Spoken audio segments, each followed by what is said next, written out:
New audiobooks every week.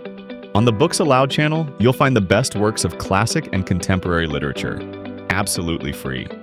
Subscribe so you don't miss any new releases, and be sure to click the bell icon to get notifications as soon as new audiobooks are published.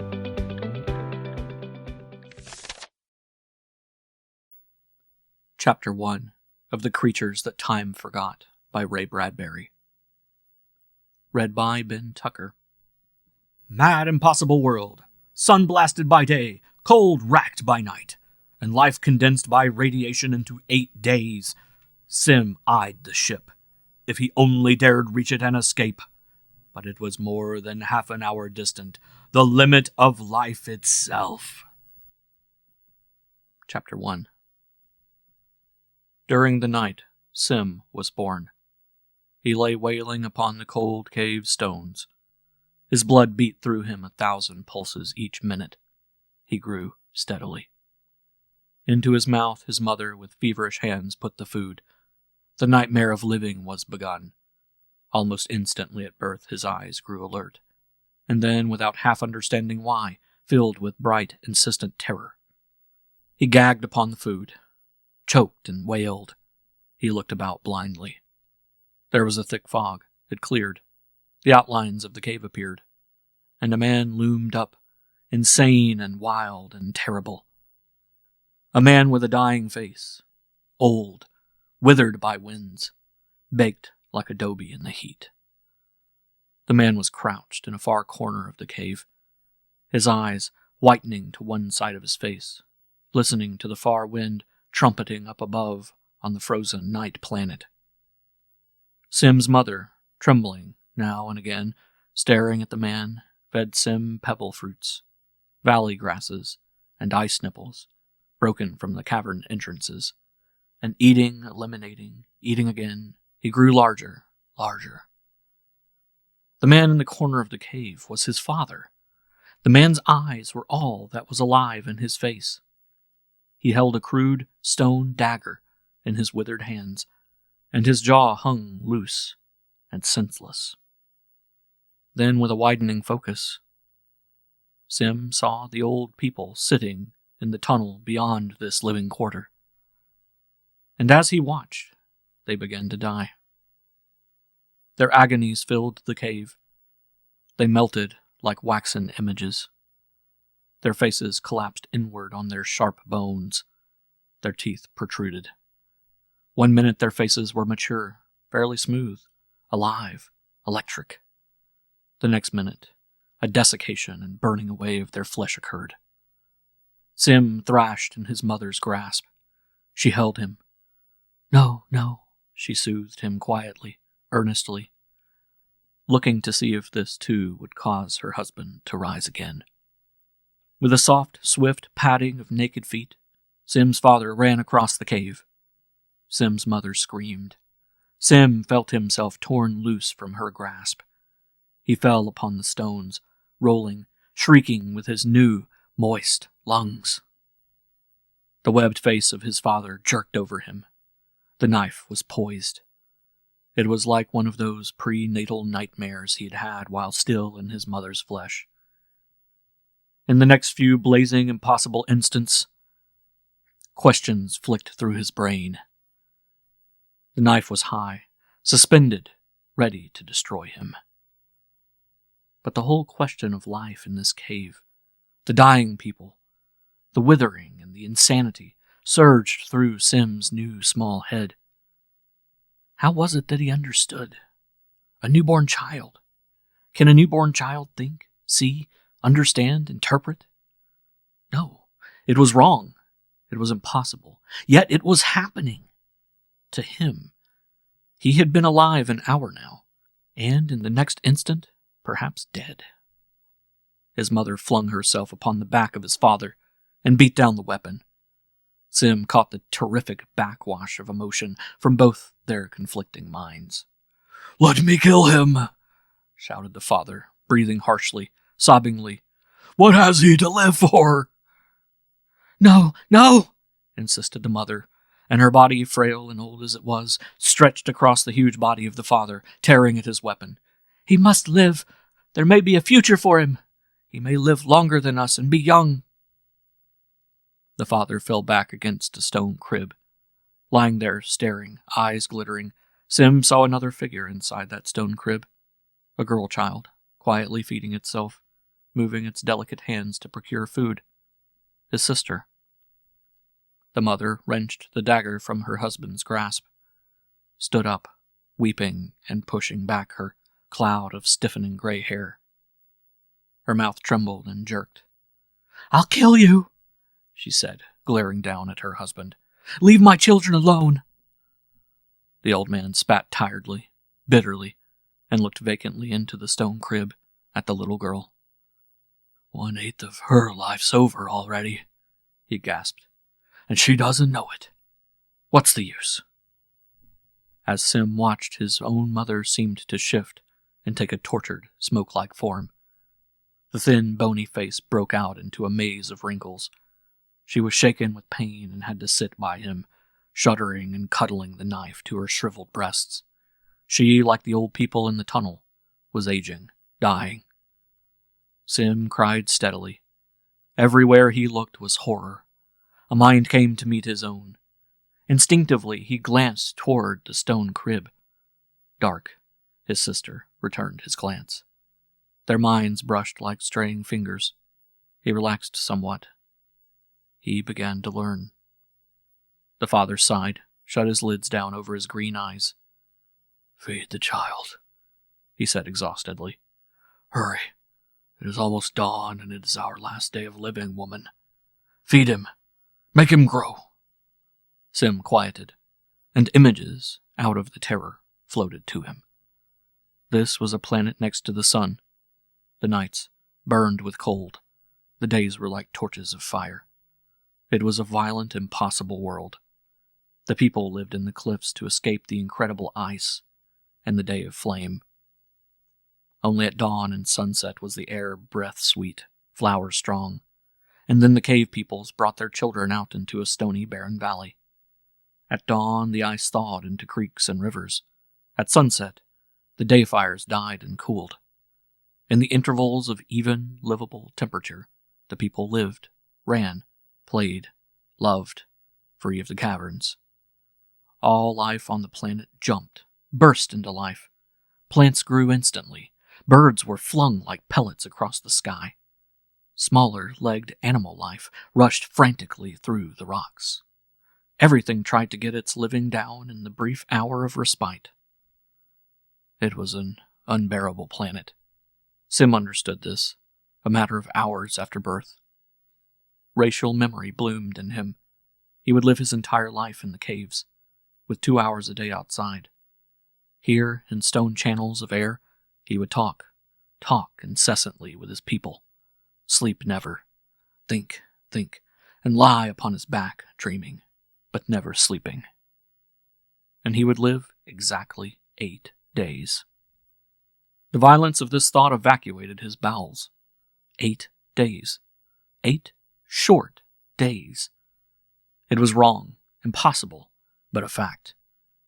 Even while in his mother's flesh, some racial knowledge had told him he was being formed rapidly, shaped, and propelled out swiftly. Birth was quick as a knife. Childhood was over in a flash. Adolescence was a sheet of lightning. Manhood was a dream. Maturity a myth. Old age, an inescapably quick reality. Death, a swift certainty. 8 days from now he'd stand half-blind, withering, dying, as his father now stood, staring uselessly at his own wife and child. This day was an 1/8 part of his total life. He must enjoy every second of it. He must search his parents' thoughts for knowledge, because in a few hours they'd be dead. This was so impossibly unfair.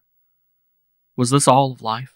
In his prenatal state, hadn't he dreamed of long lives, valleys not of blasted stone, but green foliage and temperate clime? Yes! And if he had dreamed, then there must be truth in the visions. How could he seek and find the long life? Where? And how could he accomplish a life mission that huge and depressing, in 8 short days. How had his people gotten into such a condition? As if at a button pressed, he saw an image. Metal seeds, blown across space from a distant green world, fighting with long flames, crashing on this bleak planet. From their shattered hulls tumbled men and women. When? Long ago. 10,000 days. The crash victims hid in the cliffs from the sun. Fire, ice, and floods washed away the wreckage of the huge metal seeds. The victims were shaped and beaten like iron upon a forge. Solar radiations drenched them. Their pulses quickened. 200, 500, 1,000 beats a minute. Their skins thickened. Their blood changed. Old age came rushing. Children were born in the caves. Swifter, swifter, swifter the process. Like all this world's wildlife, the men and women from the crash lived and died in a week, leaving children to do likewise. So this is life, thought Sim. It was not spoken in his mind, for he knew no words. He knew only images. Old memory, an awareness, a telepathy that could penetrate flesh, rock, metal. So I'm the 5,000th in a long line of futile sons. What can I do to save myself from dying 8 days from now? Is there escape? His eyes widened. Another image came to focus. Beyond this valley of cliffs, on a low mountain, lay a perfect, unscarred metal seed. A metal ship, not rusted or touched by the avalanches. The ship was deserted, whole, intact. It was the only ship of all these that had crashed that was still a unit, still usable. But it was so far away. There was no one in it to help. This ship, on the far side of the mountain, was the destiny toward which he would grow. There was his only hope of escape. His mind flexed. In this cliff, deep down in a confinement of solitude, worked a handful of scientists. To these men, when he was old enough and wise enough, he must go. They too dreamed of escape, of long life, of green valleys and temperate weathers. They too stared longingly at that distant ship upon its high mountain, its metal so perfect it did not rust or age. The cliff groaned. Sim's father lifted his eroded, lifeless face. "Dawn's coming," he said. End of chapter 1.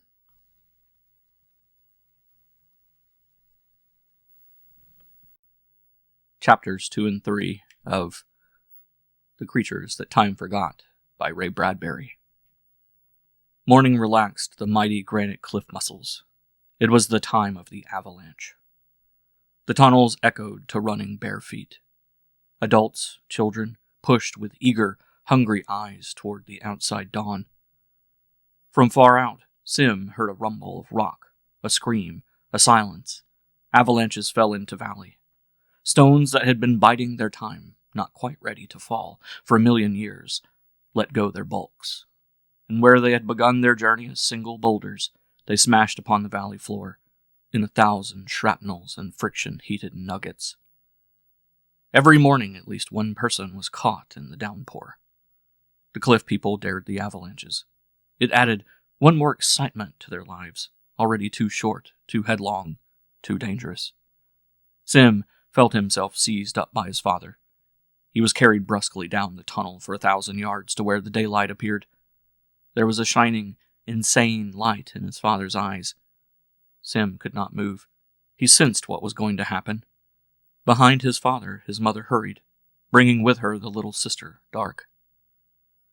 "Wait! Be careful!" she cried to her husband. Sim felt his father crouch, listening.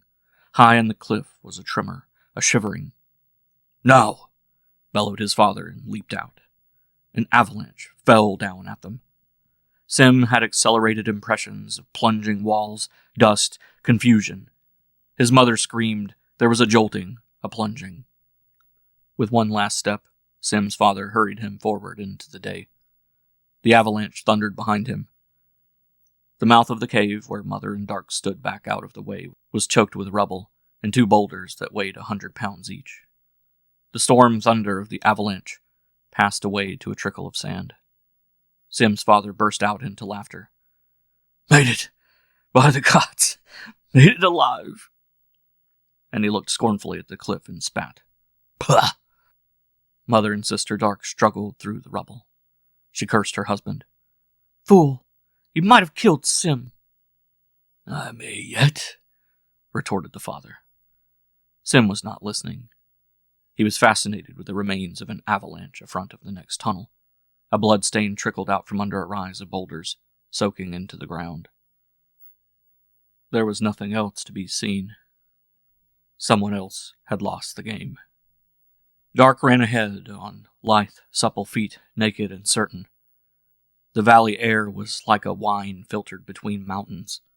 The heaven was a restive blue, not the pale, scorched atmosphere of full day, nor the bloated, bruised black purple of night, a riot with sickly, shining stars. This was a tide pool, a place where waves of varying and violent temperatures struck, receded. Now the tide pool was quiet, cool, and its life moved abroad. Laughter. Far away, Sim heard it. Why laughter? How could any of his people find time for laughing? Perhaps later he would discover why. The valley suddenly blushed with impulsive color. Plant life, thawing in the precipitant dawn, shoved out from most unexpected sources. It flowed as you watched. Pale green tendrils appeared on scoured rocks. Seconds later, ripe globes of fruit twitched upon the blade tips.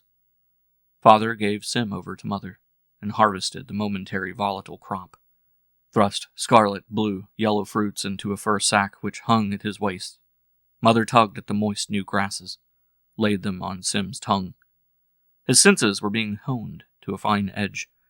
He stored knowledge thirstily. He understood love, marriage, customs, anger, pity, rage, selfishness, shadings and subtleties, realities and reflections. One thing suggested another. The sight of green plant life whirled his mind like a gyroscope, seeking balance in a world where lack of time for explanations made a mind seek and interpret on its own. The soft burden of food gave him knowledge of his system, of energy, of movement. Like a bird newly cracking its way from a shell, he was almost a unit, complete, all-knowing. Heredity had done all this for him. He grew excited with his ability. They walked, Mother, Father, and the 2 children, smelling the smells, watching the birds bounce from wall to wall of the valley like scurrying pebbles. And suddenly the father said a strange thing. "Remember?" Remember what? Sim lay cradled.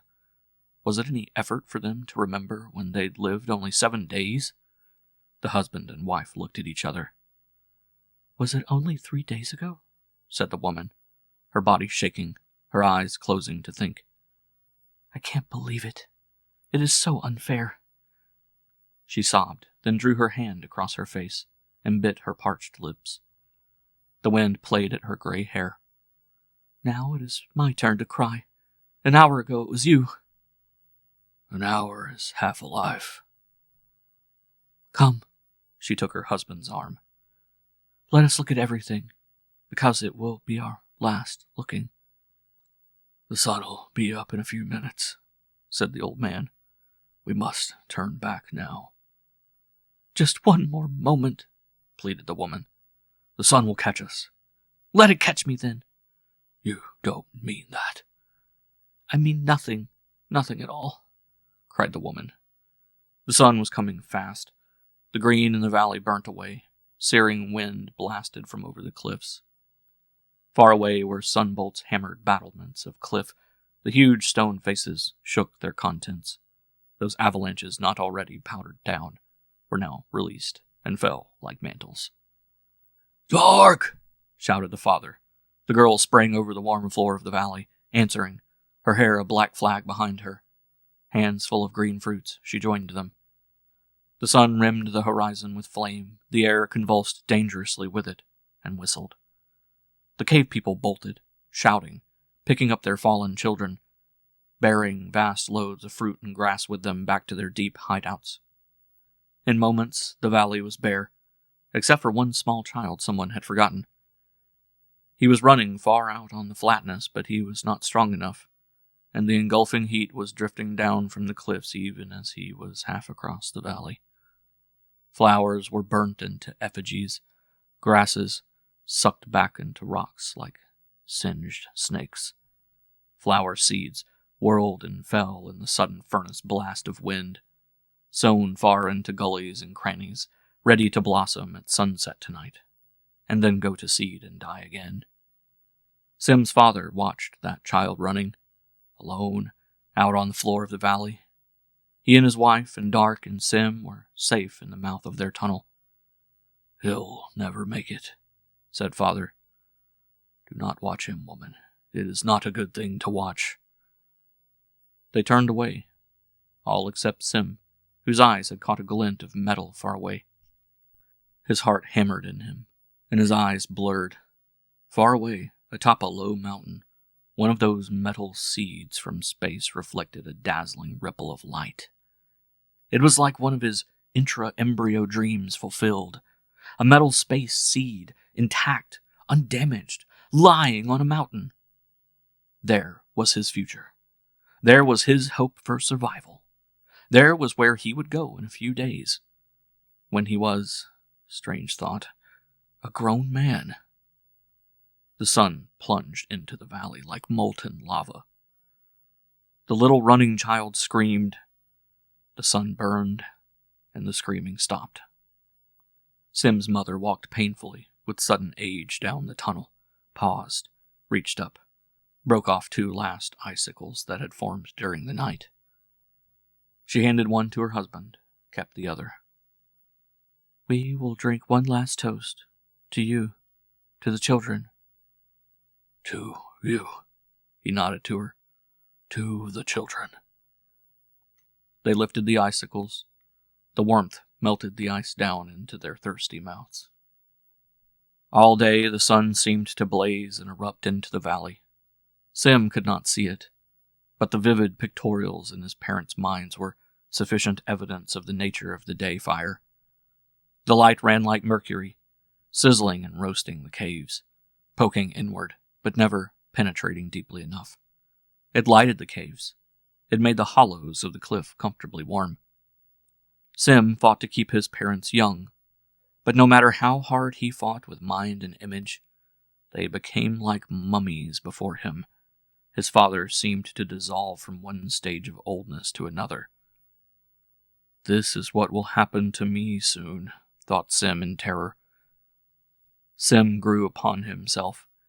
He felt the digestive, eliminatory movements of his body. He was fed every minute.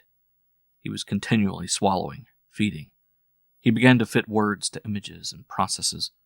Such a word was love. It was not an abstraction, but a process, a stir of breath, a smell of morning air, a flutter of heart, the curve of arm holding him, the look in the suspended face of his mother. He saw the processes, then searched behind her suspended face, and there was the word in her brain ready to use.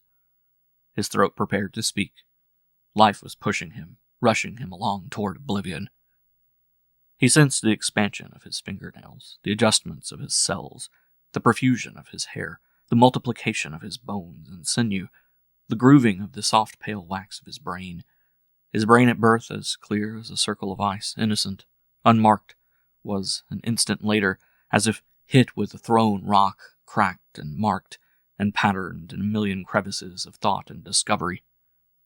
His sister Dark ran in and out with other little hothouse children, forever eating. His mother trembled over him, not eating. She had no appetite. Her eyes were webbed shut.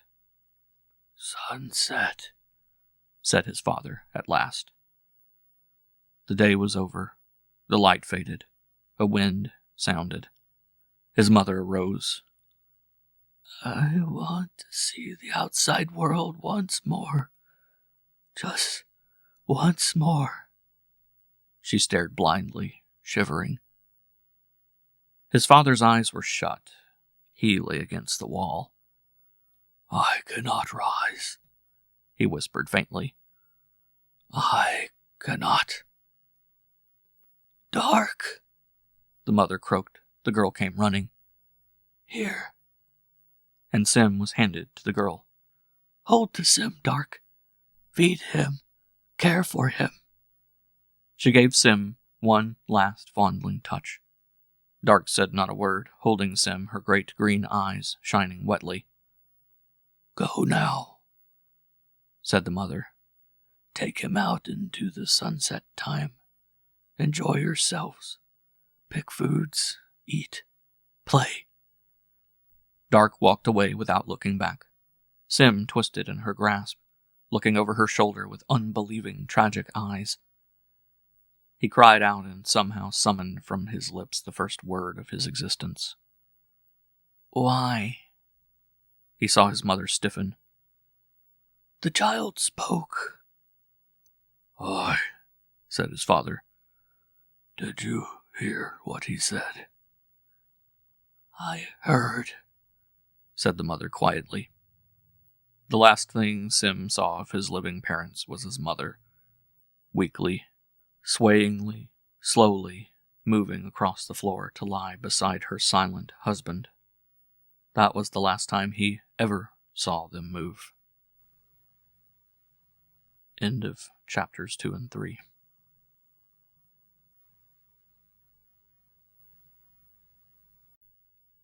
Chapters 4 and 5 of The Creatures That Time Forgot by Ray Bradbury. The night came and passed and then started the next day. The bodies of all those who had died during the night were carried in a funeral procession to the top of a small hill. The procession was long, the bodies numerous. Dark walked in the process, holding the newly walking Sim by one hand. Only an hour before dawn, Sim had learned to walk. At the top of the hill, Sim saw once again the far-off metal seed. Nobody ever looked at it, or spoke of it. Why? Was there some reason? Was it a mirage? Why did they not run toward it, worship it, try to get to it, and fly away into space? The funeral words were spoken. The bodies were placed upon the ground where the sun, in a few minutes, would cremate them. The procession then turned and ran down the hill, eager to have their few minutes of free time running and playing and laughing in the sweet air. Dark and Sim, chattering like birds, feeding among the rocks, exchanged what they knew of life. He was in his second day, she in her third. They were driven, as always, by the mercurial speed of their lives. Another piece of his life opened wide. 50 young men ran down from the cliffs, holding sharp stones and rock daggers in their thick hands. Shouting, they ran off toward distant black, low lines of small rock cliffs. War! The thought stood in Sim's brain. It shocked and beat at him. These men were running to fight, to kill, over there in those small black cliffs where other people lived. But why? Wasn't life short enough without fighting, killing? From a great distance he heard the sound of conflict, and it made his stomach cold. Why, Dark? Why? Dark didn't know. Perhaps they would understand tomorrow. Now there was the business of eating to sustain and support their lives. Watching Dark was like seeing a lizard forever flickering its pink tongue, forever hungry. Pale children ran on all sides of them. One beetle-like boy scuttled up the rocks, knocking Sim aside to take from him a particularly luscious red berry he had found growing under an outcrop. The child ate hastily of the fruit before Sim could gain his feet. Then Sim hurled himself unsteadily. The two of them fell in a ridiculous jumble, rolling, until Dark pried them squalling apart. Sim bled. A part of him stood off like a god and said, This should not be. Children should not be this way. It is wrong. Dark slapped the little intruding boy away. Get on, she cried. What's your name, bad one? Cheon, laughed the boy. Cheon, Cheon, Cheon. Sim glared at him with all the ferocity in his small, unskilled features. He choked. This was his enemy. It was as if he had waited for an enemy of person as well as scene. He had already understood the avalanches, the heat, the cold, the shortness of life. But these were things of places, of scene, mute, extravagant manifestations of unthinking nature, not motivated save by gravity and radiation. Here now, in this stridulent Cheon, he recognized a thinking enemy. Cheon darted off, turned at a distance, tauntingly crying, "Tomorrow I will be big enough to kill you!" And he vanished around a rock. More children ran, giggling by Sim. Which of them would be friends, enemies? How could friends and enemies come about in this impossible quick lifetime? There was no time to make either, was there? Dark, as if knowing his thoughts, drew him away. As they searched for desired foods, she whispered fiercely in his ear, "Enemies are made over things like stolen foods. Gifts of long grasses make friends. Enemies come, too, from opinions and thoughts. In 5 seconds, you've made an enemy for life. Life's so short, enemies must be made quickly."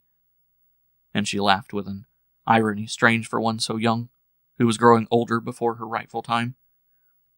"You must fight to protect yourself.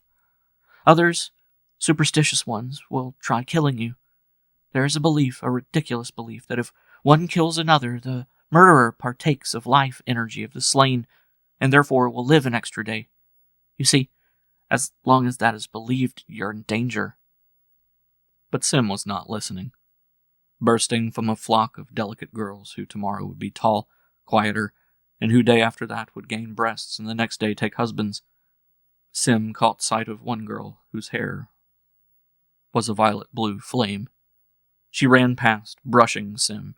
Their bodies touched. Her eyes, white as silver coins, shone at him. He knew then that he had found a friend, a love, a wife, one who'd a week from now lie with him atop the funeral pyre as sunlight undressed their flesh from bone. Only the glance, but it held them in mid-motion 1 instant. "Your name!" he shouted after her. "Light!" she called laughingly back. "I'm Sim," he answered, confused and bewildered. "Sim," she repeated it, flashing on. "I'll remember." Dark nudged his ribs. "Here, eat," she said to the distracted boy.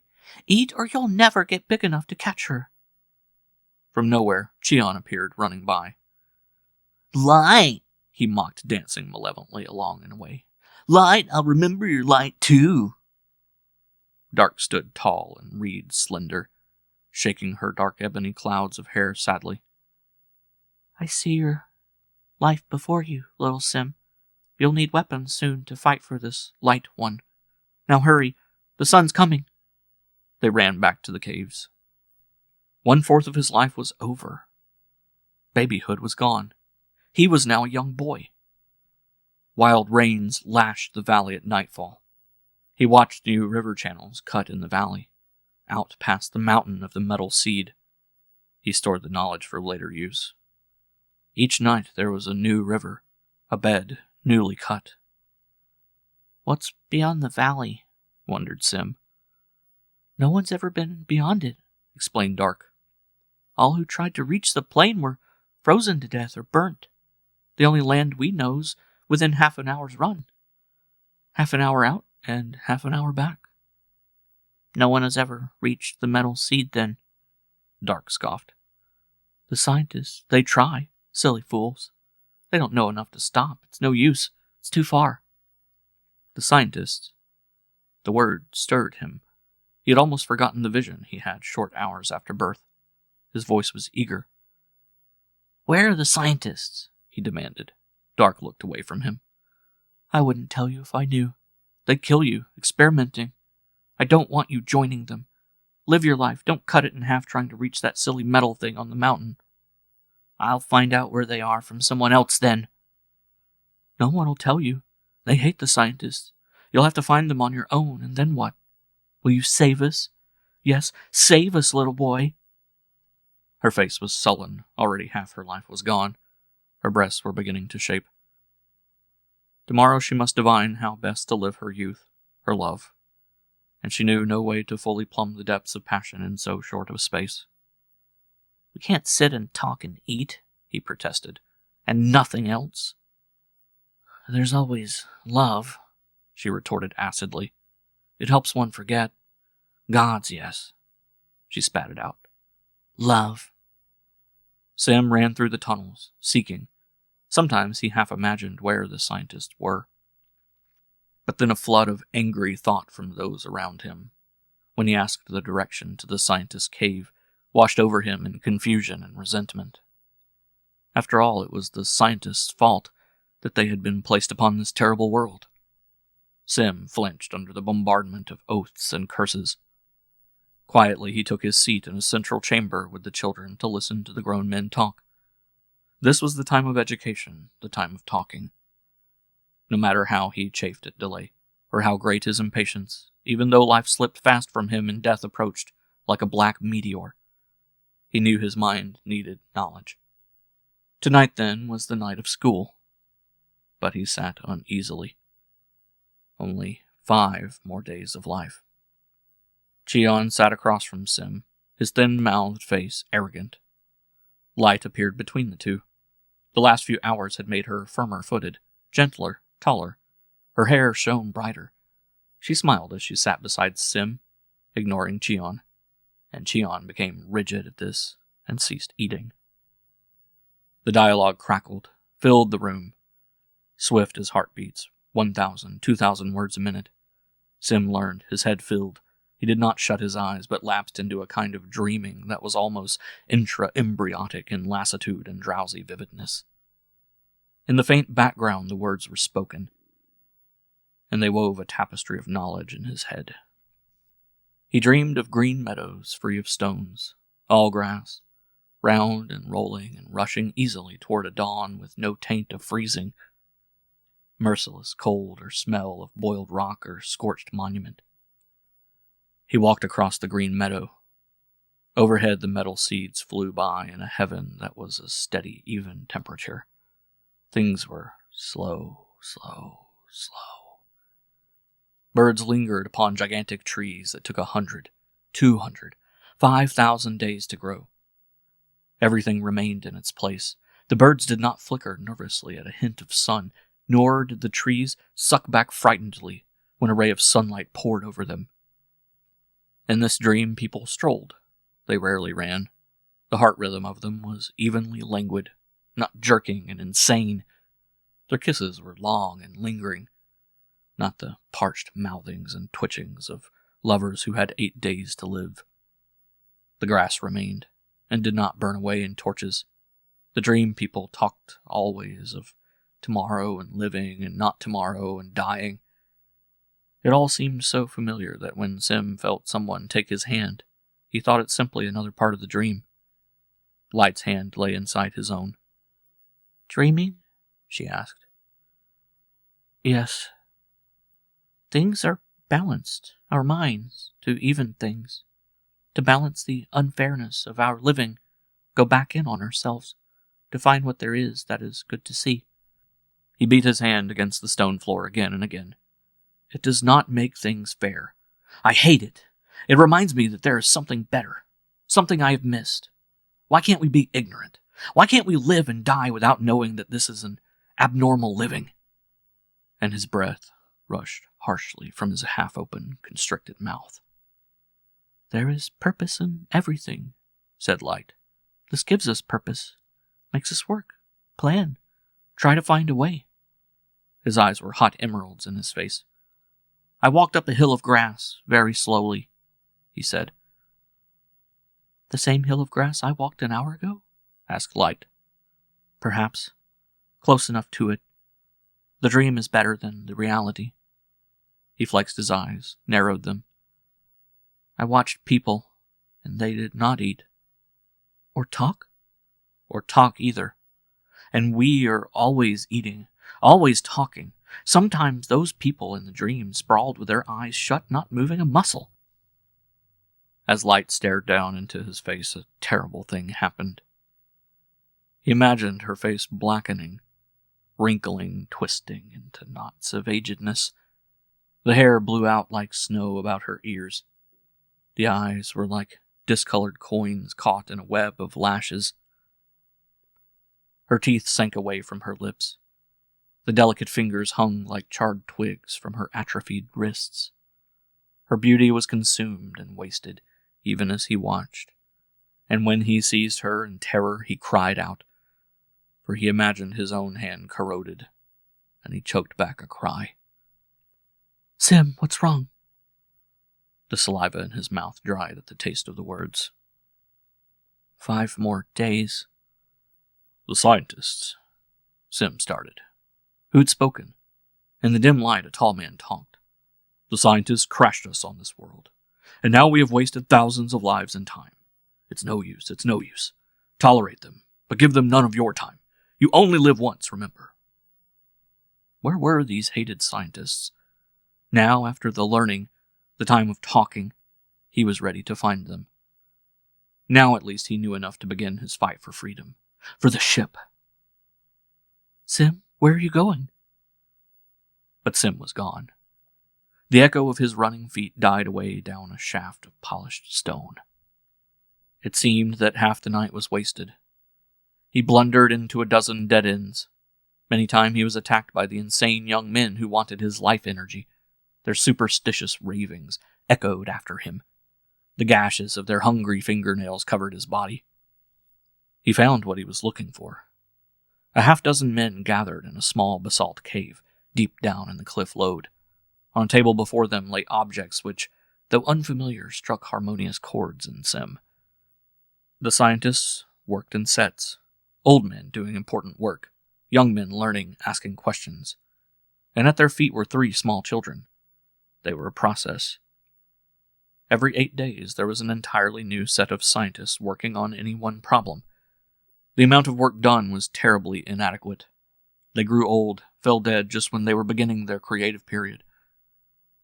The creative time of any one individual was perhaps a matter of 12 hours out of his entire span. 3/4 of one's life was spent learning, a brief interval of creative power, then senility, insanity, death. The men turned as Sim entered. "Don't tell me we have a recruit," said the eldest of them. "I don't believe it," said another, younger one. "Chase him away. He's probably one of those warmongers." No, objected the elder one, moving with little shuffles of his bare feet toward Sim. Come in, boy."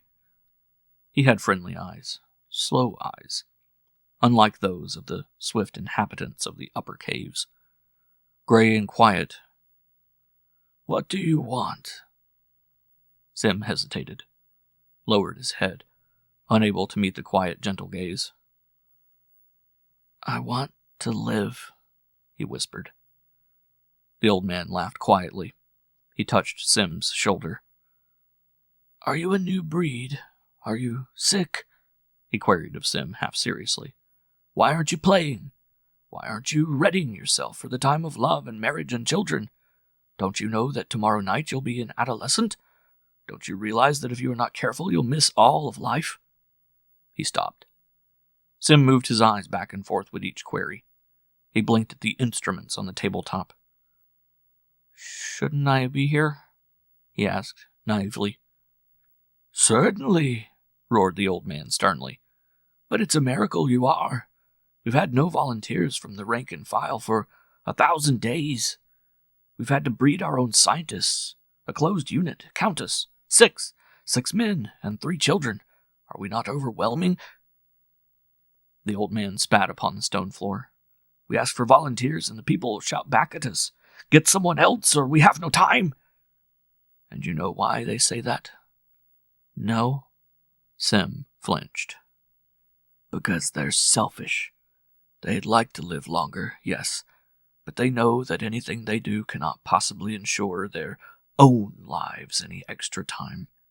It might guarantee longer life to some future offspring of theirs, but they won't give up their love, their brief youth, give up one interval of sunset or sunrise. Sim leaned against the table earnestly. "I understand." "You do?" The old man stared at him blindly. He sighed and slapped the child's thigh gently. "Yes, of course you do. It's too much to expect anyone to understand anymore. You're rare." The others moved in around Sim and the old man. "I am Dink. Tomorrow night, Court here will be in my place. I'll be dead by then. And the night after that, someone else will be in Court's place. And then you, if you work and believe. But first I give you a chance. Return to your playmates if you want. There is someone you love. Return to her. Life is short. Why should you care for the unborn to come? You have a right to youth. Go now if you want, because if you stay you'll have no time for anything but working and growing old and dying at your work. But it is good work. Well, Sim looked at the tunnel. From a distance the wind roared and blew. The smells of cooking and the patter of naked feet sounded, and the laughter of lovers was an increasingly good thing to hear. He shook his head impatiently, and his eyes were wet. I will stay, he said. End of chapters 4 and 5. Chapter 6 of The Creatures That Time Forgot by Ray Bradbury. The third night and third day passed. It was the fourth night. Sim was drawn into their living. He learned about that metal seed upon the top of the far mountain. He heard of the original seeds, things called ships, that crashed, and how the survivors hid and dug in the cliffs, grew old swiftly, and in their scrabbling to barely survive, forgot all science. Knowledge of mechanical things had no chance of survival in such a volcanic civilization. There was only now for each human. Yesterday didn't matter. Tomorrow stared them vividly in their very faces. But somehow the radiations that had forced their aging had also induced a kind of telepathic communication whereby philosophies and impressions were absorbed by the newborn. Racial memory, growing instinctively, preserved memories of another time. "Why don't we go to that ship on the mountain?" asked Sim. "It is too far. We would need protection from the sun," explained Dink. "Have you tried to make protection?" "Salves and ointments, suits of stone and birdwing, and, recently, crude metals, none of which worked. In 10,000 more lifetimes perhaps we'll have made a metal in which will flow cool water to protect us on the march to the ship. But we work so slowly, so blindly. This morning, mature, I took up my instruments. Tomorrow, dying, I lay them down. What can one man do in one day? If we had 10,000 men, the problem would be solved." "I will go to the ship," said Sim. "Then you will die," said the old man. A silence had fallen on the room at Sim's words. Then the men stared at Sim. "You are a very selfish boy." "Selfish," cried Sim resentfully. The old man patted the air. "Selfish in a way I like. You want to live longer. You will do anything for that. You will try for the ship. But I tell you it is useless. Yet if you want to, I cannot stop you. At least you will not be like those among us who go to war for an extra few days of life." "War?" asked Sim. "How can there be war here?" And a shudder ran through him. He did not understand. "Tomorrow will be time enough for that," said Dink. "Listen to me now." The night passed. End of chapter 6.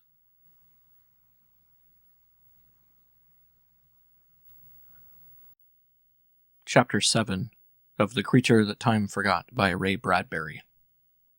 It was morning. Light came shouting and sobbing down a corridor and ran full into his arms. She had changed again. She was older again, more beautiful. She was shaking, and she held to him. "Sim, they're coming after you." Bare feet marched down the corridor, surged inward at the opening. Cheon stood grinning there, taller too, a sharp rock in either of his hands. "Oh, there you are, Sim." "Go away," cried Light savagely, whirling on him. "Not until we take Sim with us," Cheon assured her. Then, smiling at Sim, If, that is, he is with us in the fight. Dink shuffled forward, his eye weakly fluttering, his bird-like hands fumbling in the air. "Leave!" he shrilled angrily. "This boy is a scientist now. He works with us." Cheon ceased smiling. "There is better work to be done. We go now to fight the people in the farthest cliffs." His eyes glittered anxiously. "Of course, you will come with us, Sim."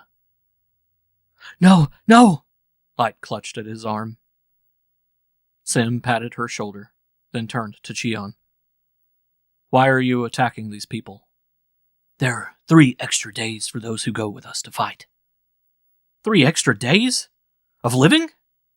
Cheon nodded firmly. "If we win, we live 11 days instead of 8.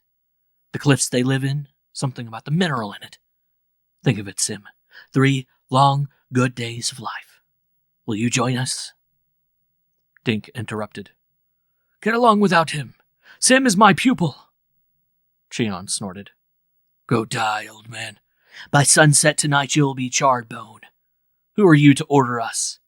We are young. We want to live longer." 11 days. The words were unbelievable to Sim. 11 days. Now he understood why there was war. Who wouldn't fight to have his life lengthened by almost half its total? So many more days of youth and love and seeing and living. Yes, why not indeed?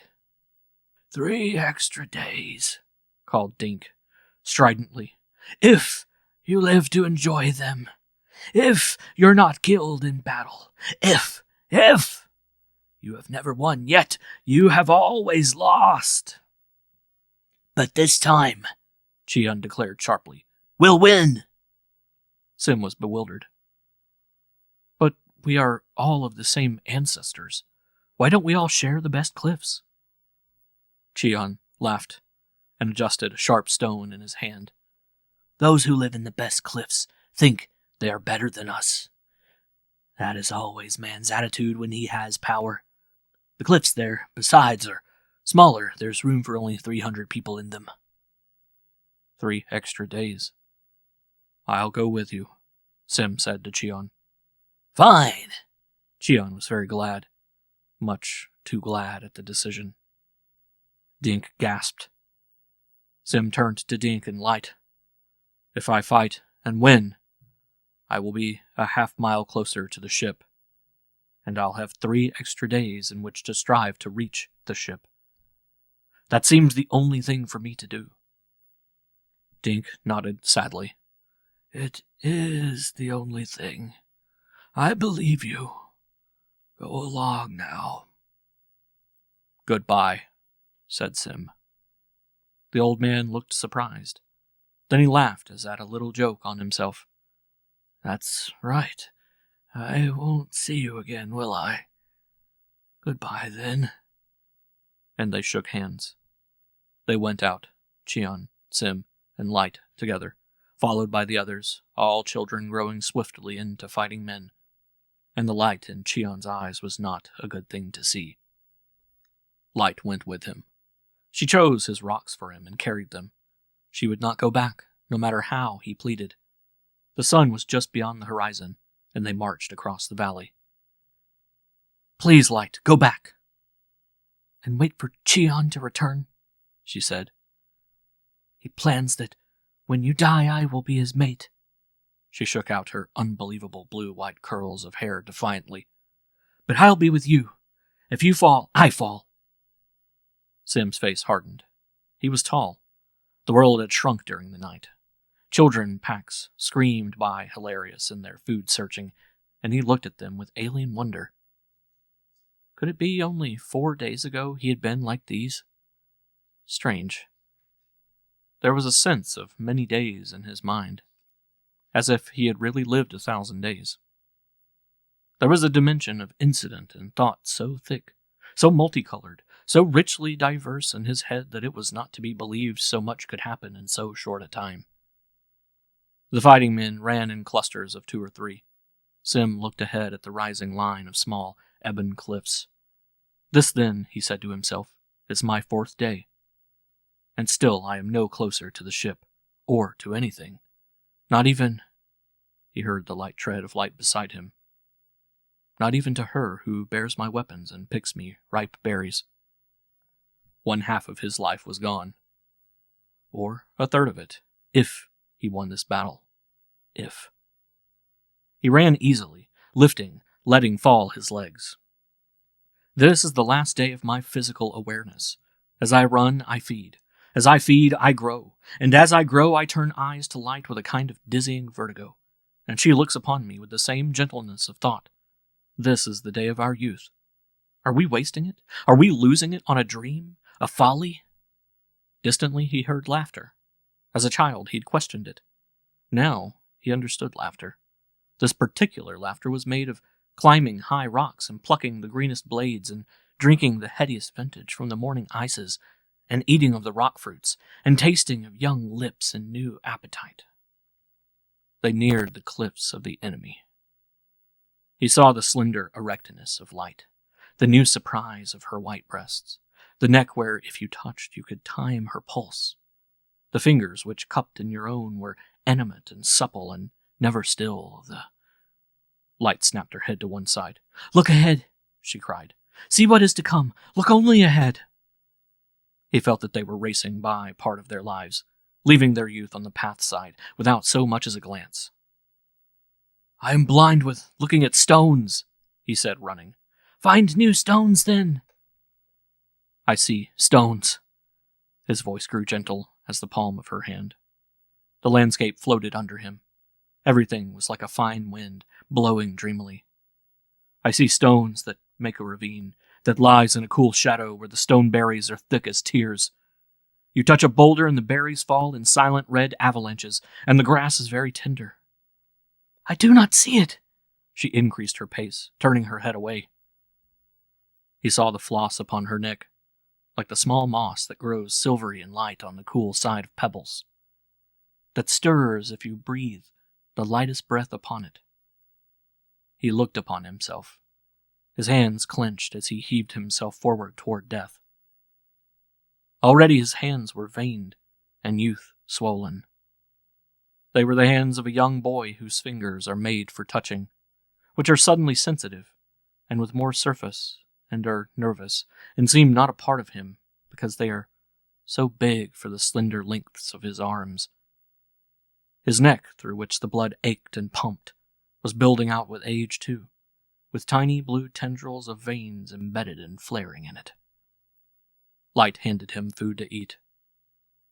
"I am not hungry," he said. "Eat. Keep your mouth full," she commanded sharply, "so you will not talk to me this way." "If I could only kiss you," he pleaded. "Just one time." "After the battle there may be time."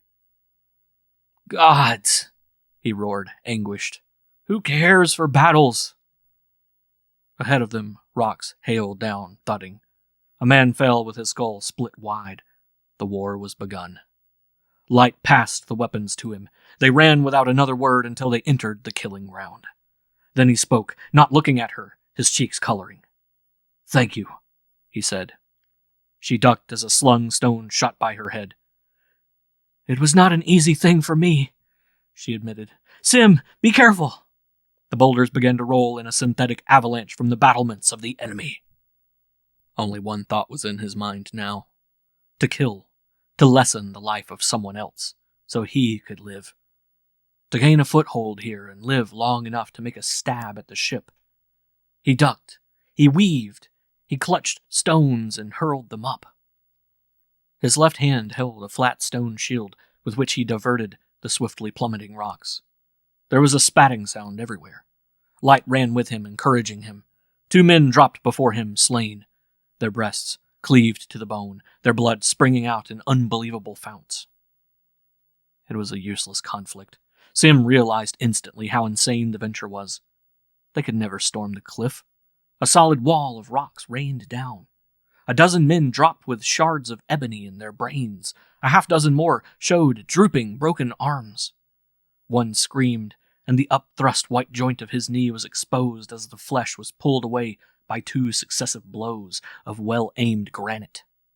Men stumbled over one another. The muscles in his cheeks pulled tight, and he began to wonder why he had ever come. But his raised eyes as he danced from side to side, weaving and bobbing, sought always the cliffs.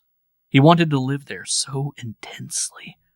To have his chance, he would have to stick it out, but the heart was gone from him. Light screamed piercingly. Sim, his heart panicking, twisted and saw that her hand was loose at the wrist, with an ugly wound bleeding profusely on the back of the knuckles. She clamped it under her armpit to soothe the pain. The anger rose in him and exploded. In his fury, he raced forward, throwing his missiles with deadly accuracy. He saw a man topple and flail down, falling from one level to another of the caves, a victim of his shot. He must have been screaming, for his lungs were bursting open and closed, and his throat was raw, and the ground spun madly under his racing feet. The stone that clipped his head sent him reeling and plunging back. He ate sand. The universe dissolved into purple whirls. He could not get up. He lay and knew that this was his last day, his last time. The battle raged around him. Dimly he felt light over him. Her hands cooled his head. She tried to drag him out of range, but he lay gasping and telling her to leave him. "Stop!" shouted a voice. The whole war seemed to give pause. "Retreat!" commanded the voice swiftly. And as Sim watched lying upon his side, his comrades turned and fled back toward home. "The sun is coming! Our time is up!" He saw their muscled backs, their moving, tensing, flickering legs go up and down. The dead were left upon the field. The wounded cried for help. But there was no time for the wounded. There was only time for swift men to run the gauntlet home, and their lungs aching and raw with heated air burst into their tunnels before the sun burnt and killed them. The sun! Sim saw another figure racing toward him. It was Cheon. Light was helping Sim to his feet, whispering helpfully to him. "Can you walk?" she asked, and he groaned and said, "I think so." "Walk then," she said. "Walk slowly, and then faster and faster. We'll make it. Walk slowly, start carefully. We'll make it. I know we will." Sim got to his feet, stood swaying. Cheon raced up, a strange expression cutting lines in his cheeks, his eyes shining with battle. Pushing Light abruptly aside, he seized upon a rock and dealt Sim a jolting blow upon his ankle that laid wide the flesh. All of this was done quite silently. Now he stood back, still not speaking, grinning like an animal from the night mountains, his chest panting in and out, looking from the thing he had done to Light and back. He got his breath. "He'll never make it," he nodded at Sim. "We'll have to leave him here. Come along, Light." Light, like a cat animal, sprang upon Cheon, searching for his eyes, shrieking through her exposed, hard-pressed teeth. Her fingers stroked great bloody furrows down Cheon's arms and again instantly down his neck. Cheon, with an oath, sprang away from her. She hurled a rock at him. Grunting, he let it miss him, then ran off a few yards. "Fool!" he cried, turning to scorn her. "Come along with me. Sim will be dead in a few minutes. Come along!" Light turned her back on him. "I will go if you carry me." Cheon's face changed. His eyes lost their gleaming. "There is no time. We would both die if I carried you." Light looked through and beyond him. "Carry me then, for that's how I wish it to be." Without another word, glancing fearfully at the sun, Cheon fled. His footsteps sped away and vanished from hearing. "May he fall and break his neck," whispered Light, savagely glaring at his form as it skirted a ravine. She returned to Sim. "Can you walk?" Agonies of pain shot up his leg from the wounded ankle. He nodded, ironically. "We could make it to the cave in 2 hours walking." "I have an idea, Light. Carry me." And he smiled with a grim joke. She took his arm. "Nevertheless, we'll walk. Come." "No," he said. "We're staying here." "But why?" "We came to seek a home here. If we walk, we will die. I would rather die here. How much time have we?" Together they measured the sun. "A few minutes," she said, her voice flat and dull. She held close to him. He looked at her. Light, he thought. Tomorrow I would have been a man. My body would have been strong and full, and there would have been time with you. A kissing and a touching. Damn. But what kind of life is this, where every last instant is drenched with fear and alert with death? Am I to be denied even some bit of real life? The black rocks of the cliff were paling into deep purples and browns as the sun began to flood the world. What a fool he was. He should have stayed and worked with Dink, and thought and dreamed, and at least one time cupped Light's mouth with his own, with the sinews of his neck standing out defiantly. He bellowed upward at the cliff holes. "Send me down one man to do battle!" Silence. His voice echoed from the cliff. The air was warm. "It's no use," said Light. "They'll pay no attention." He shouted again. "Hear me!" He stood with his weight on his good foot, his injured left leg throbbing and pulsating with pain. He shook a fist. "Send down a warrior who is no coward. I will not turn and run home. I have come to fight a fair fight. Send a man who will fight for the right to his cave. Him I will surely kill." More silence. A wave of heat passed over the land, receded. "Oh, surely," mocked Sim, hands on naked hips, head back, mouth wide. "Surely there's one among you not afraid to fight a cripple." Silence. "No?" Silence. "Then I have miscalculated you. I'm wrong. I'll stand here then until the sun shucks the flesh off my bone and black scraps and call you the filthy names you deserve." He got an answer. "I do not like being called names," replied a man's voice. Sim leaned forward, forgetting his crippled foot. A huge man appeared in a cave mouth on the 3rd level. "Come down," urged Sim. "Come down, fat one, and kill me." The man scowled seriously at his opponent a moment, then lumbered slowly down the path, his hands empty of any weapons. Immediately, every cave above clustered with heads, an audience for this drama. The man approached Sim. "We will fight by the rules, if you know them." "I'll learn as we go," replied Sim. This pleased the man, and he looked at Sim warily, but not unkindly. "This much I will tell you," offered the man generously. "If you die, I will give your mate shelter, and she will live, as she pleases, because she is the wife of a good man." Sim nodded swiftly. "I am ready," he said. "The rules are simple. We do not touch each other, save with stones. The stones and the sun will do either of us in. Now is the time." End of Chapter 7. Chapter 8 of The Creatures That Time Forgot by Ray Bradbury. A tip of the sun showed on the horizon. "My name is Nosh," said Sim's enemy, casually fingering up a handful of pebbles and stones, weighing them. Sim did likewise. He was hungry. He had not eaten for many minutes. Hunger was the curse of this planet's people. A perpetual demanding of empty stomachs for more food. His blood flushed weakly, shot tinglingly through veins and jolting throbs of heat and pressure. His rib case shoved out, went in, shoved out again, impatiently. "No!" roared the 300 watchers from the cliffs. "No!" They clamored, the men and women and children balanced in turmoil on the ledges. "No! Begin!" As if at a cue, the sun leaped high.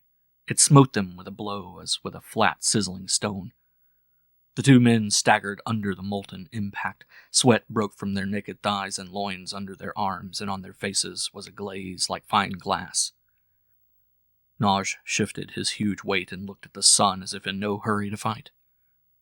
Then silently, with no warning, he knurked out a pebble with startling trigger flick of thumb and forefinger. It caught Sim flat on the cheek, staggered him back so that a rocket of unbearable pain climbed up his crippled foot and burst into nervous explosion at the pit of his stomach. He tasted blood from his bleeding cheek. Nosh moved serenely. 3 more flickers of his magic hands, and 3 tiny, seemingly harmless bits of stone flew like whistling birds.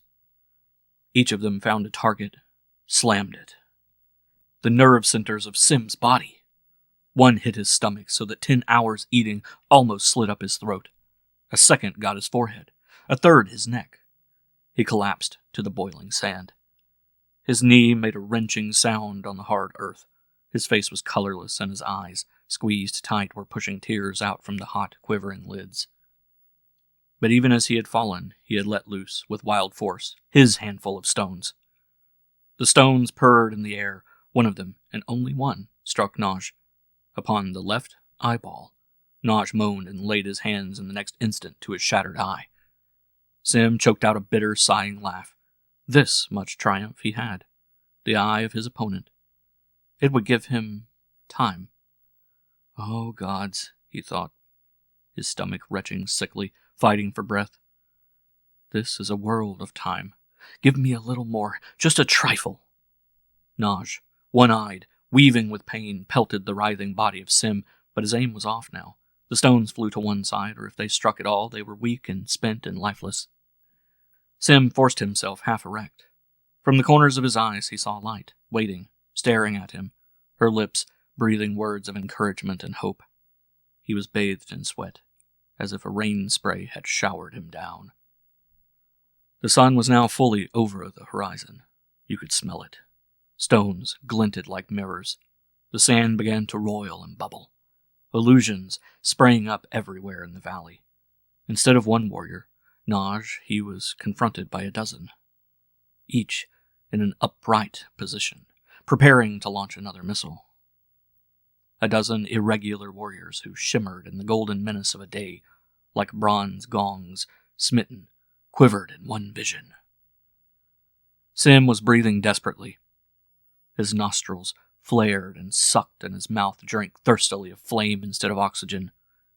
His lungs took fire like silk torches, and his body was consumed. The sweat spilled from his pores to be instantly evaporated. He felt himself shriveling in on himself. He imagined himself looking like his father, old, sunken, slight, withered. Where was the sand? Could he move? Yes. The world wriggled under him, but now he was on his feet. There would be no more fighting. A murmur from the cliff told this. The sunburnt faces of the high audience gaped and jeered and shouted encouragement to their warrior. "Stand straight, Naj! Save your strength now! Stand tall and perspire!" they urged him.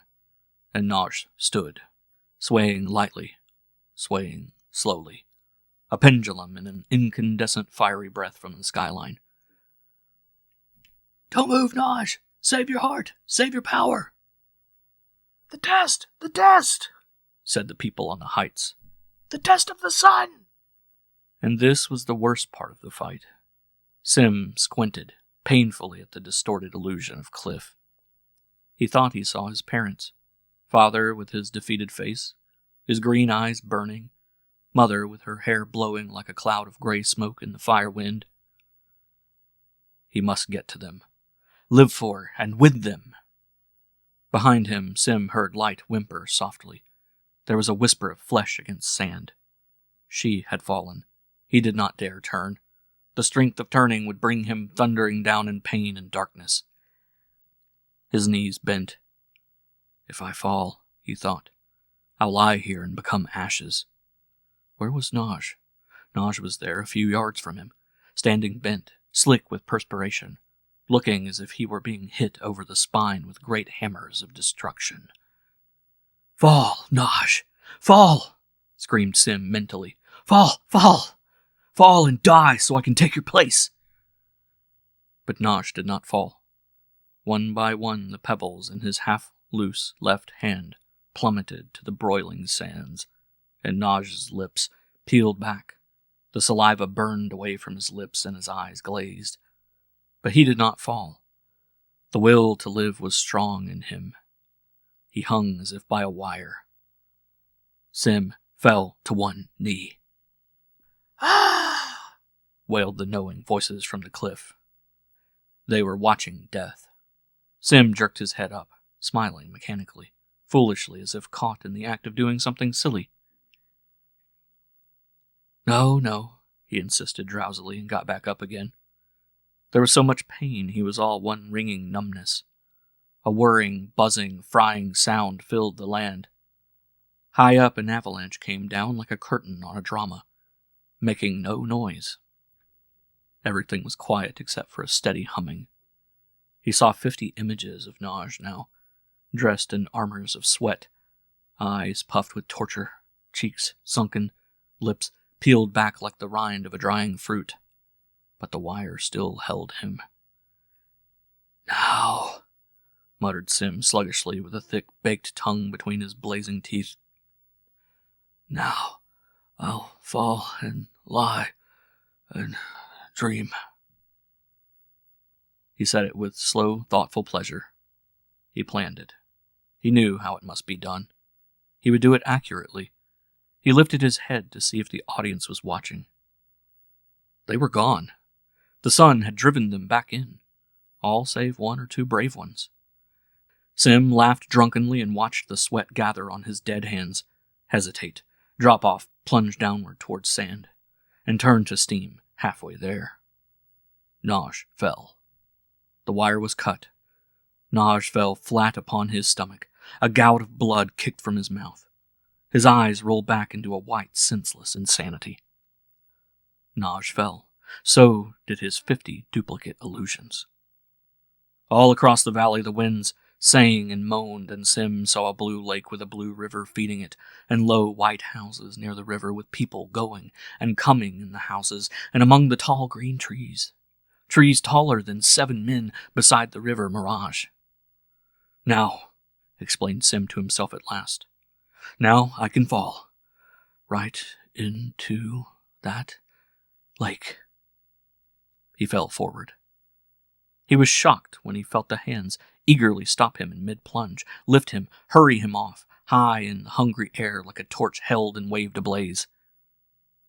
How strange is death, he thought, and blackness took him. He wakened to the flow of cool water on his cheeks. He opened his eyes fearfully. Light held his head upon her lap. Her fingers were moving food to his mouth.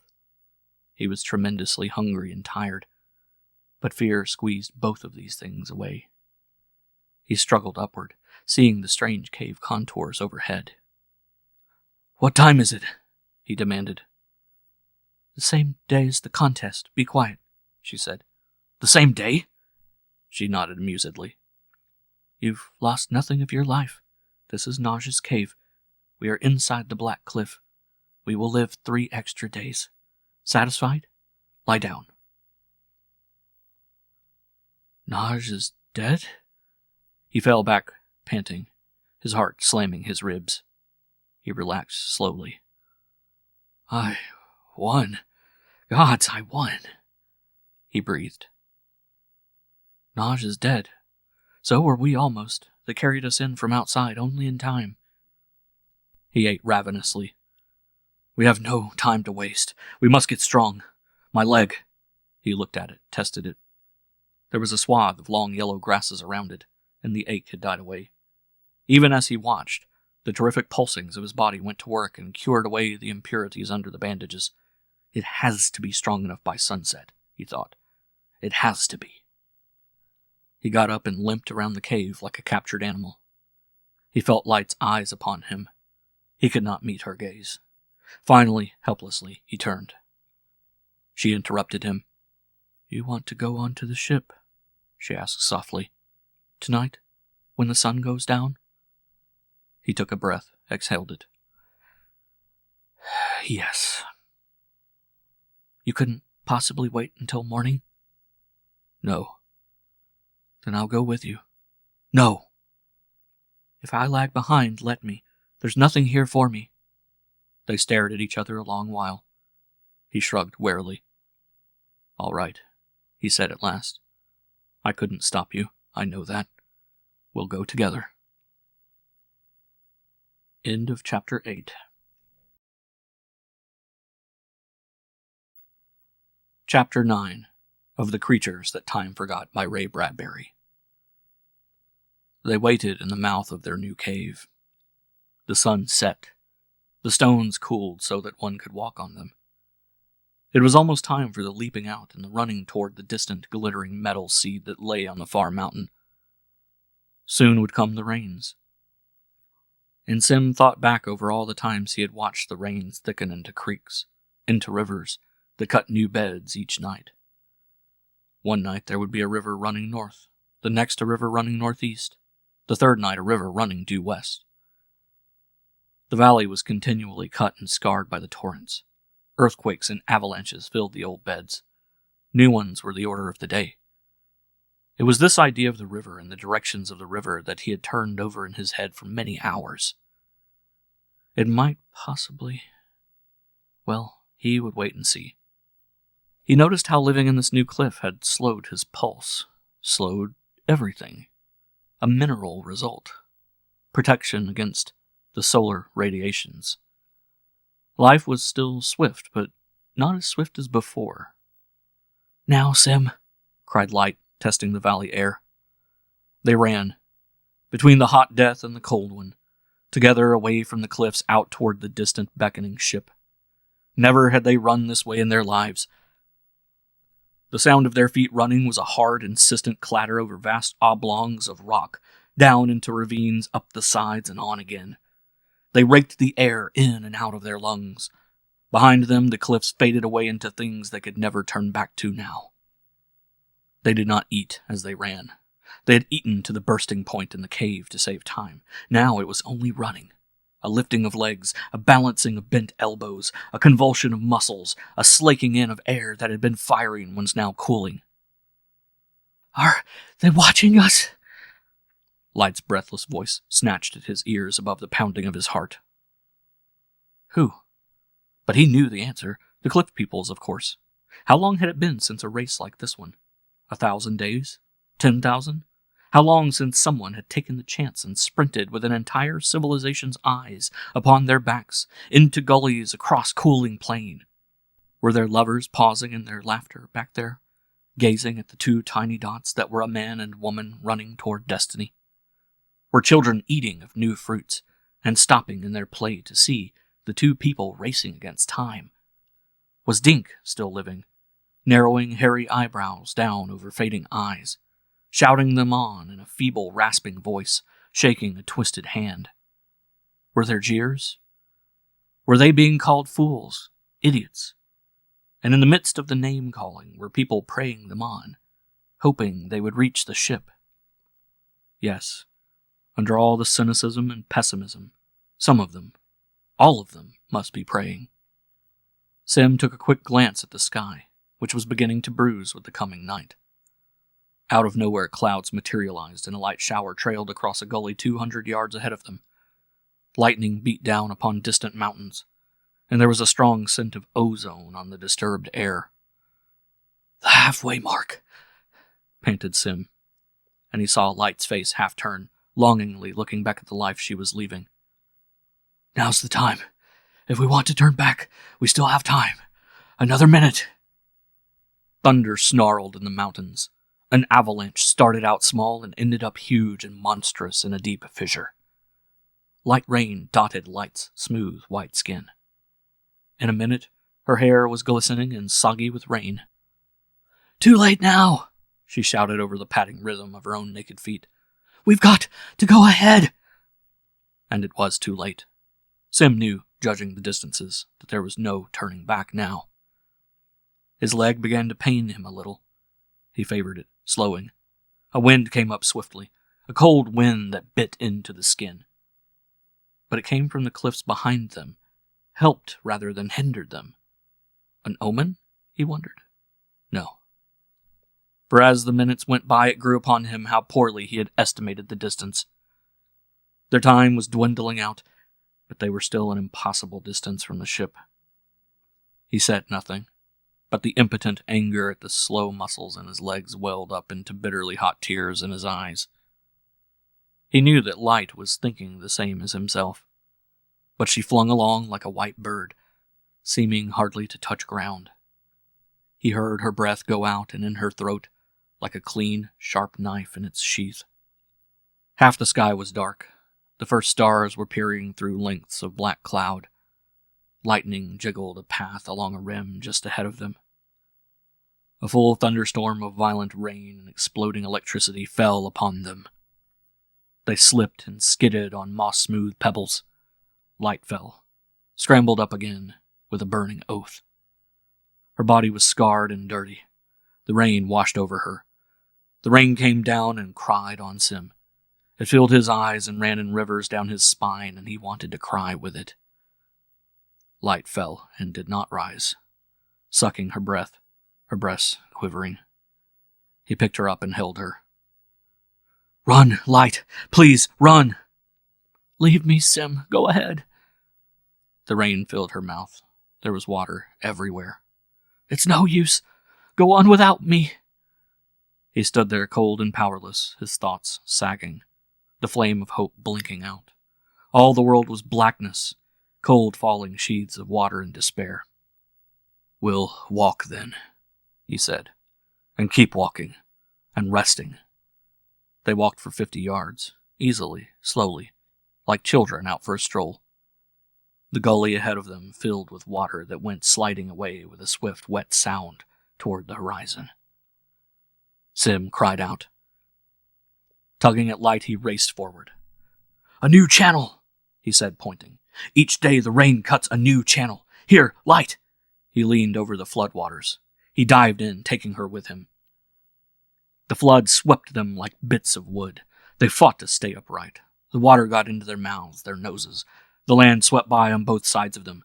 Clutching Light's finger with insane strength, Sim felt himself hurled end over end, saw flicks of lightning on high, and a new fierce hope was born in him. They could no longer run? Well, then they would let the water do the running for them. With a speed that dashed them against rocks, split open their shoulders, abraded their legs, the new, brief river carried them. "This way!" Sim shouted over a salvo of thunder and steered frantically toward the opposite side of the gully. The mountain where the ship lay was just ahead. They must not pass it by. They fought in the transporting liquid and were slammed against the far side. Sim leaped up, caught at an overhanging rock, locked Light in his legs, and drew himself hand over hand upward. As quickly as it had come, the storm was gone. The lightning faded, the rain ceased.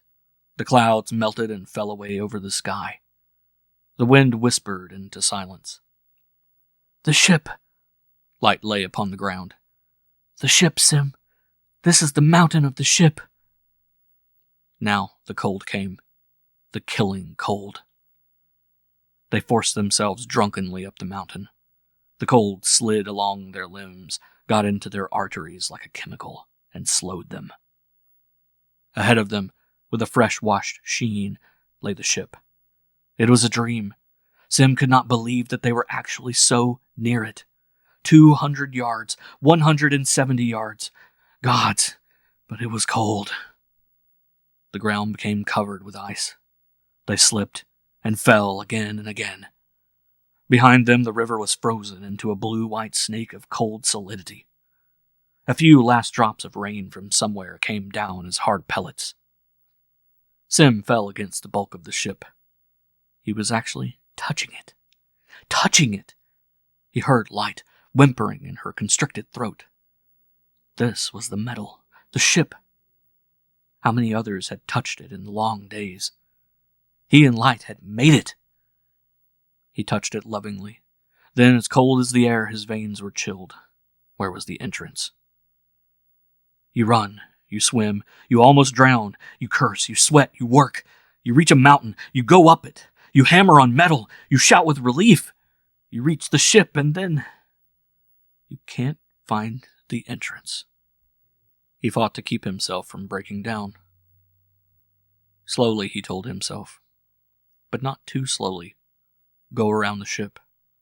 The metal slid under his searching hands, so cold that his hands, sweating, almost froze to it. Now, far around to the side, Light moved with him. The cold held them like a fist. It began to squeeze. The entrance. Metal. Cold, immutable metal.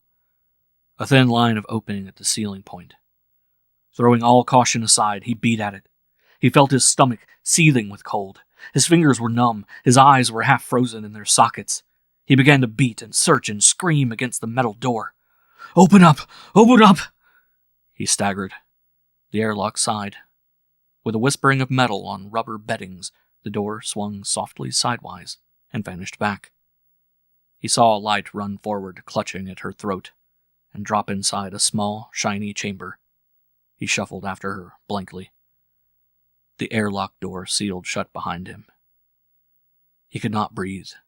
His heartbeat began to slow, to stop. They were trapped inside the ship now, and something was happening. He sank down to his knees and choked for air.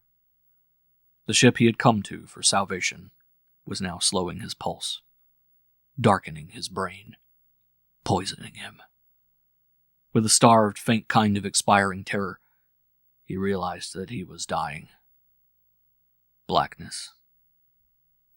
He had a dim sense of time passing, of thinking, struggling to make his heart go quick, quick, to make his eyes focus.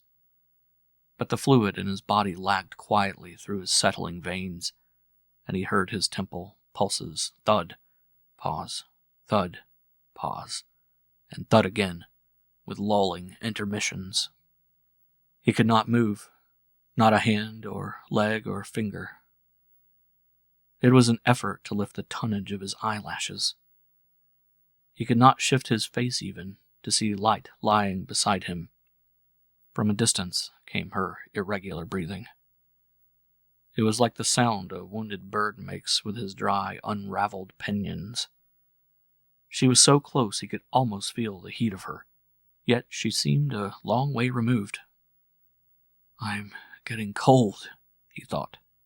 "Is this death? This slowing of blood, of my heart, this cooling of my body, this drowsy thinking of thoughts?"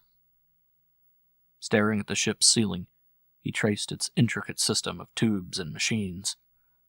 The knowledge, the purpose of the ship, its actions, seeped into him. He began to understand in a kind of revealing lassitude just what these things were his eyes rested upon. Slow, slow. There was an instrument with a gleaming white dial. Its purpose? He drudged away at the problem, like a man underwater. People had used the dial, touched it.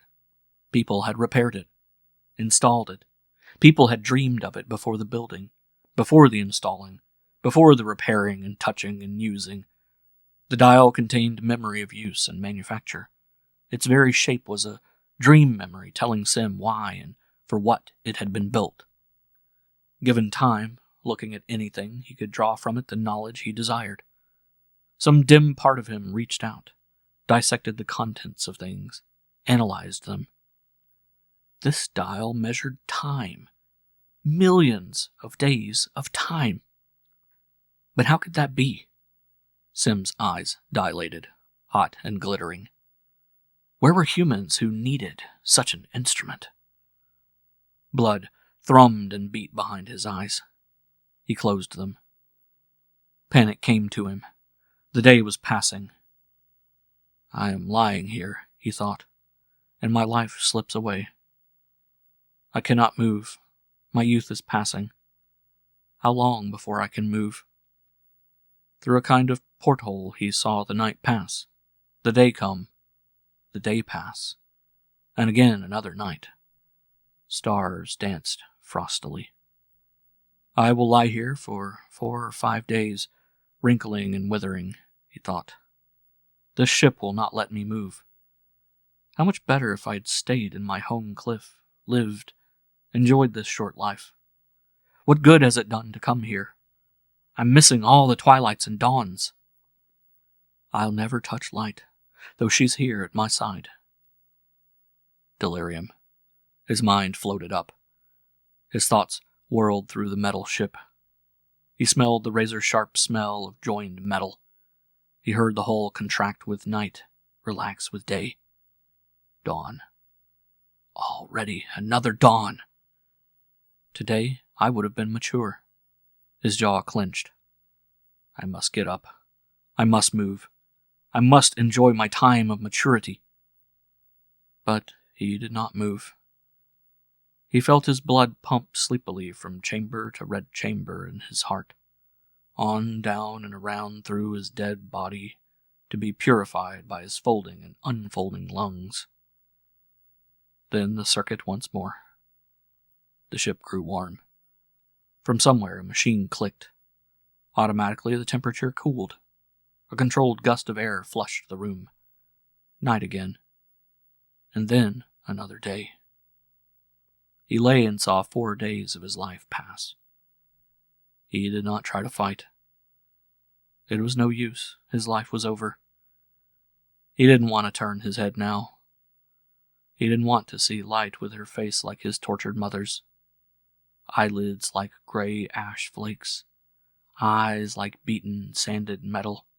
Cheeks like eroded stones. He didn't want to see a throat like parched thongs of yellow grass. Hands the pattern of smoke risen from a fire. Breasts like desiccated rinds, and hair stubbly and unshorn as moist gray weeds. And himself? How did he look? Was his jaw sunken, the flesh of his eyes pitted, his brow lined and age-scarred? His strength began to return. He felt his heart beating so slow that it was amazing. 100 beats a minute. Impossible. He felt so cool, so thoughtful, so easy. His head fell over to one side. He stared at Light. He shouted in surprise. She was young and fair. She was looking at him, too weak to say anything. Her eyes were like tiny silver medals. Her throat curved like the arm of a child. Her hair was blue fire eating at her scalp, fed by the slender life of her body. 4 days had passed, and still she was young. No, younger than when they had entered the ship. She was still adolescent. He could not believe it. Her first words were, "How long will this last?" He replied carefully, "I don't know." "We are still young." The ship, its metal is around us. It cuts away the sun and the things that came from the sun to age us. Her eyes shifted thoughtfully. "Then, if we stay here, we'll remain young." 6 more days? 14 more? 20? More than that, maybe. She lay there silently. After a long time, she said, "Sim?" "Yes." "Let's stay here. Let's not go back. If we go back now, you know what'll happen to us." "I'm not certain. We'll start getting old again, won't we?" He looked away again. He stared at the ceiling and the clock with the moving finger. "Yes, we'll grow old." "What if we grow old instantly? When we step from the ship, won't the shock be too much?" "Maybe." Another silence. He began to move his limbs, testing them. He was very hungry. "The others are waiting," he said. Her next words made him gasp. "The others are dead," she said, "or will be in a few hours. All those we knew back there are old and worn." He tried to picture them old. Dark, his sister, bent and senile with time. He shook his head, wiping the picture away. "They may die," he said, "but there are others who have been born." "People we don't even know," said Light flatly. "But nevertheless, our people," he replied. "People who will live only 8 days or 11 days unless we help them." "But we're young, Sim. We're young. We can stay young." He didn't want to listen. It was too tempting a thing to listen to stay here, to live. "We've already had more time than the others," he said. "I need workers, men to heal this ship. We'll get on our feet now, you and I, and find food, eat, and see if the ship is movable. I'm afraid to try to move it myself. It's so big. I'll need help. But that means running back all that distance. I know. He lifted himself weakly. But I'll do it. How will you get the men back here? We'll use the river. If it's there, it may be somewhere else. We'll wait until there is one, then. I've got to go back, Light. The son of Dink is waiting for me. My sister, your brother, are old people, ready to die and waiting for some word from us. After a long while, he heard her move, dragging herself tiredly to him. She put her head upon his chest, her eyes closed, stroking his arm. I'm sorry. Forgive me. You have to go back. I'm a selfish fool. He touched her cheek, clumsily. You're human. I understand you. There's nothing to forgive. They found food. They walked through the ship. It was empty. Only in the control room did they find the remains of a man who must have been the chief pilot. The others had evidently bailed out into space in emergency lifeboats. This pilot, sitting at its controls, alone, had landed the ship on a mountain within sight of other fallen and smashed crafts. Its location on high ground had saved it from the floods. The pilot himself had died, probably of heart failure soon after landing. The ship had remained here, almost within reach of the other survivors. Perfect as an egg, but silent for how many thousand days? If the pilot had lived, what a different thing life might have been for the ancestors of Sim and Light. Sim, thinking of this, felt the distant, ominous vibration of war. How had the war between worlds come out? Who had won? Or had both planets lost and never bothered trying to pick up survivors? Who had been right? Who was the enemy? Were Sim's people of the guilty or innocent side? They might never know. He checked the ship hurriedly. He knew nothing of its workings, yet as he walked its corridors, patted its machines, he learned from it. It needed only a crew.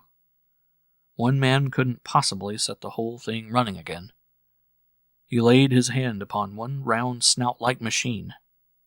He jerked his hand away, as if burnt. Light! What is it?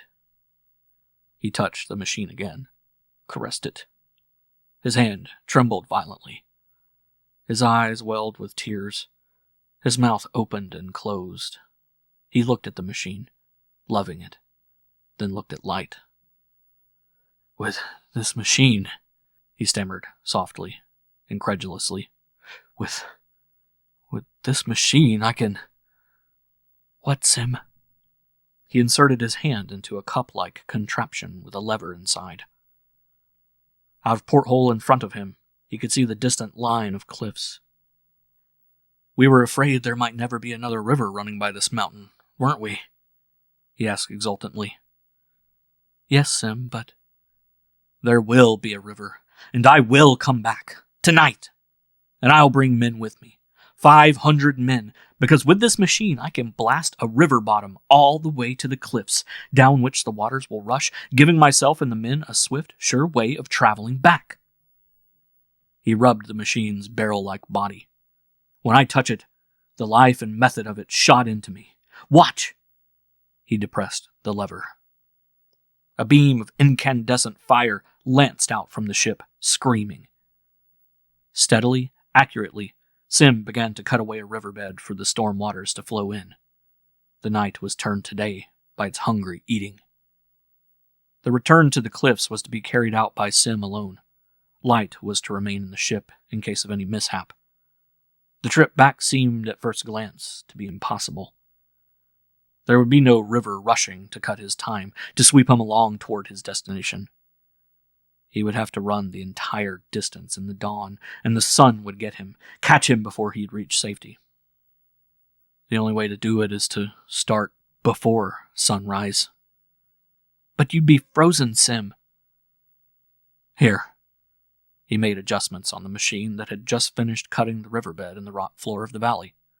He lifted the smooth snout of the gun, pressed the lever, left it down. A gout of fire shot toward the cliffs.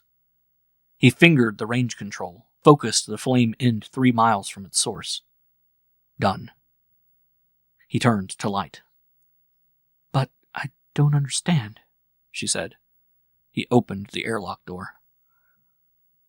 "It's bitter cold out, and half an hour yet till dawn. If I run parallel to the flame from the machine, close enough to it, there'll not be much heat, but enough to sustain life anyway." "It doesn't sound safe," Light protested. "Nothing does on this world." He moved forward. "I'll have half an hour's start. That should be enough to reach the cliffs." "But if the machine should fail while you're still running near its beam?" "Let's not think of that," he said. A moment later he was outside. He staggered as if kicked in the stomach.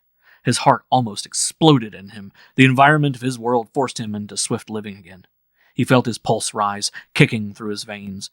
The night was cold as death. The heat ray from the ship sliced across the valley, humming solid and warm. He moved next to it, very close. One misstep in his running, and... "I'll be back," he called to Light. He and the ray of light went together. In the early morning, the peoples in the caves saw the long finger of orange incandescence and the weird, whitish apparition floating, running along beside it. There was muttering and superstition. So when Sim finally reached the cliffs of his childhood, he saw alien peoples swarming there. There were no familiar faces. Then he realized how foolish it was to expect familiar faces. One of the older men glared down at him.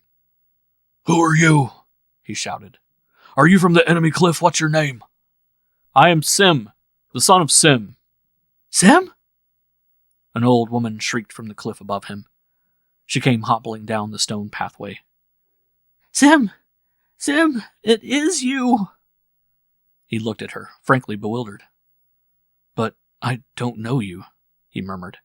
"Sim, don't you recognize me? Oh, Sim, it's me, Dark!" "Dark!" He felt sick at his stomach. She fell into his arms, this old trembling woman with the half-blind eyes. His sister. Another face appeared above, that of an old man. A cruel, bitter face. It looked down at Sim and snarled. "Drive him away," cried the old man. "He comes from the cliff of the enemy. He's lived there. He's still young. Those who go there can never come back among us. Disloyal beast!" And a rock hurtled down. Sim leaped aside, pulling the old woman with him.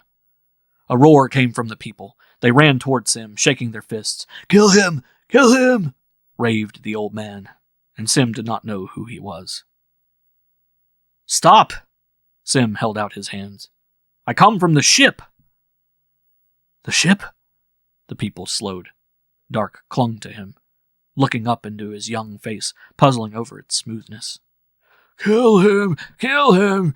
Kill him!" croaked the old man and picked up another rock. "I offer you 10 days, 20 days, 30 more days of life." The people stopped. Their mouths hung open. Their eyes were incredulous. 30 days? It was repeated again and again. "How?" "Come back to the ship with me. Inside it, one can live forever." The old man lifted high a rock, then, choking, fell forward in an apoplectic fit and tumbled down the rocks to lie at Sim's feet. Sim bent to peer at the Ancient One, at the bleary, dead eyes, the loose, snaring lips, the crumpled, quiet body. "Cheon." "Yes," said Dark behind him, in a croaking, strange voice. "Your enemy, Cheon." That night 1,000 warriors started for the ship as if going to war. The water ran in the new channel. 500 of them were drowned or lost behind in the cold. The others with Sim got through to the ship. Light awaited them, and threw wide the metal door. The weeks passed. Generations lived and died in the cliffs, while the 500 workers labored over the ship, learning its functions and its parts. On the last day, they disbanded. Each ran to his station. Now there was a destiny of travel who still remained behind. Sim touched the control plates under his fingers. Light, rubbing her eyes, came and sat on the floor next to him. resting her head against his knee drowsily. "I had a dream," she said, looking off at something far away. "I dreamed I lived in caves in a cliff, on a cold, hot planet where people grew old and died in 8 days and were burnt." "What an impossible dream," said Sim. "People couldn't possibly live in such a nightmare. Forget it. You're awake now." He touched the plates gently. The ship rose and moved into space. Sim was right. The nightmare was over at last. End of Chapter 9. End of The Creatures That Time Forgot by Ray Bradbury.